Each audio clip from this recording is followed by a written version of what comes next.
All right. Okay. So first off, you were a candy striper, which might seem like, well, it's this, volunteer or internee type position.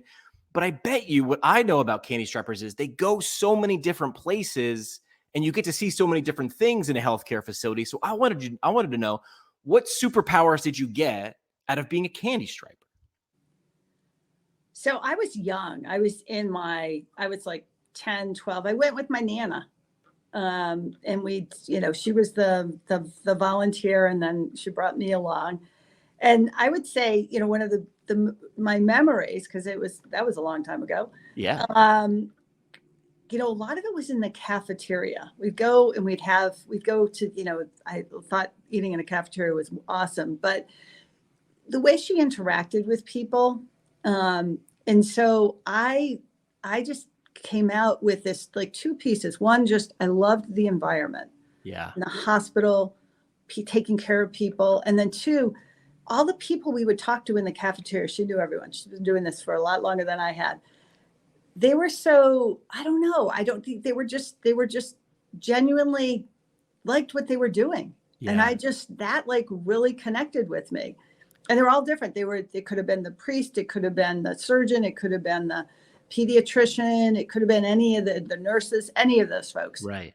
And so, and to your point, like, we were, just like getting to know people, not with a title, but just like what made them, like coming to work every day and wanting to be a part of this hospital. That was pretty cool.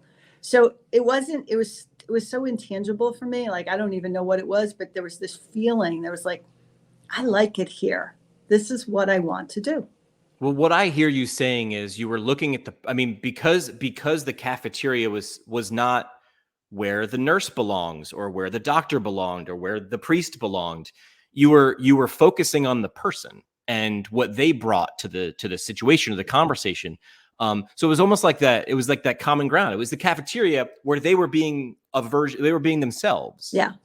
And they all were the purpose, right? They would all talk about something related to what they did at the hospital. And so that purpose, like having a purpose, like that just really resonated with me at a very young age. We talked before we hit record, of course. The audience always hears me refer to that. I should just hit record whenever the guest gets on, because we wind up having great conversations before I hit record.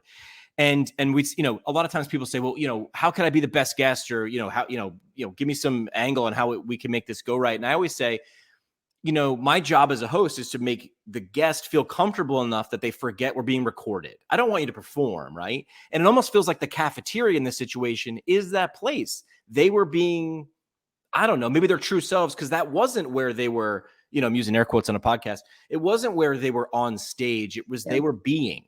I think a little bit too. So I said it was with my Nana. My Nana was probably, 70 years old or something. She'd been at this hospital for 20 plus years. They all knew my Nana. And so they would come over and chat. And so I think that was the other piece of it. They looked